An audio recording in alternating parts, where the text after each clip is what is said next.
হুসাইন বলেন, নানা আপনার আব্বা আব্দুল্লাহ কি কোন নবীর মেয়ের জামাই নাকি? বলেন, আমার আব্বার নাম হলো আলী কাররামাল্লাহু ওয়াজহা।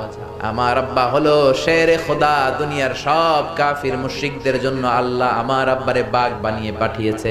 বিষ্ণু বললেন, তাই তো। আবার হুসাইন প্রশ্ন করলেন, নানা বলেন তো আপনার আম্মার নাম কি? বিষ্ণু বললেন, আমার মায়ের নাম আমিনা। হুসাইন বলল, নানাজি জান্নাতে সর্বপ্রথম যেই মহিলাটা ঢুকবেন ওই মহিলাটা হলো আমার আম্মা জান ফাতিমা। বিশ্বনবী কোনো কথা বলেন না। হুসাইন আবার প্রশ্ন করলেন, নানা বলেন তো আপনার নানার নাম কি? বিশ্বনবী বললেন, আমার নানার নাম হলো ওয়াহাব ইবনে আব্দে মানাফ। হুসাইন বলে, নানা আপনার নানা ওয়াহাব রে কে চিনে? আর আমার নানারে চিনে না এমন কোন মানুষ পৃথিবীতে নাই। এই হলো আমার নানা। এবার বলেন কে দামি?